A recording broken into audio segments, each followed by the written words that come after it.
Hi అండి. Welcome back to my channel. ఇక్కడ నేను శనగలు తీసుకున్నాను. ఇవి పెద్ద శనగలండి. వీటిని కాబూలి శనగలని కూడా అంటారు.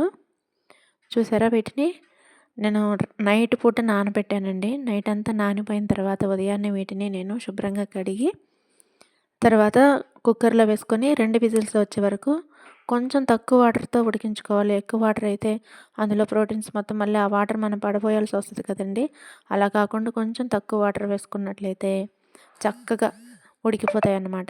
చూసారా ఇక్కడ 2 విజిల్స్‌కి ఎంత మెత్తగా ఉడికిపోయాయో. మరీ అంత మెత్తగా వద్దనుకుంటే కొంచెం తగ్గించుకోవచ్చండి వాటరు.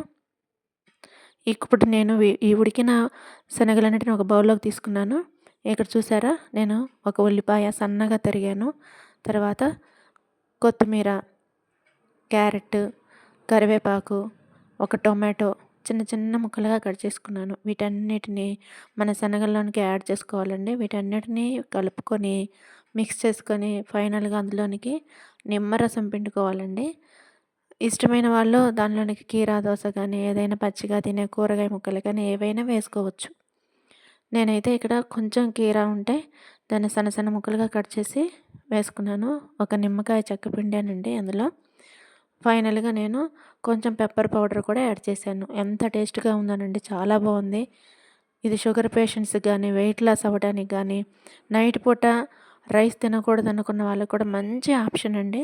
మంచి ప్రోటీన్ ఫుడ్ అనమాట. తప్పకుండా ట్రై చేయండి. ఇలాంటి మరిన్ని ఐటెమ్స్‌తో మీ ముందుకొస్తానండి. దయచేసి మన ఛానల్‌ని సపోర్ట్ చేయండి, లైక్ చేయండి, షేర్ చేయండి.